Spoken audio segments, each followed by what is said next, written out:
जत जिल्हा सांगली येथे गॅस घेण्यासाठी नागरिकांनी शनिवारी लावली रांग। जत येथे सध्या गॅस टंचाई जाणवत असताना शनिवारी अनेक नागरिकांनी या ठिकाणी गॅस घेण्यासाठी सिलेंडरची रांग लावलेली आहे।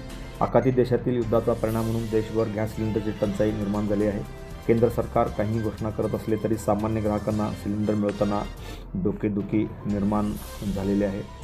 त्यामुळे अनेक ग्राहकांनी सिलेंडरना वेगवेगळ्या तारखांना या ठिकाणी सामोरे जावे लागत आहे। नियमानुसार 1 महिना भरल्यानंतरचा नवा सिलेंडर मिळणार आहे। आता ग्राहक विचार करत आहेत, आम्ही सिलेंडर घेऊन 2 महिने उरकले, गेल्या महिन्याचा आमचा सिलेंडर कोणी पळवला।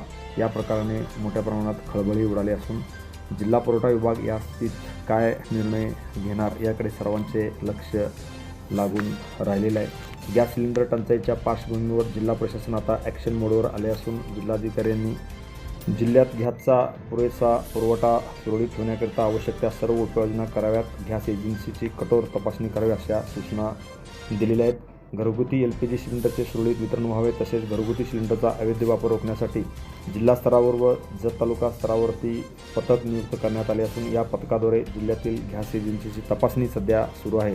Press the bell icon on the video and never miss another update.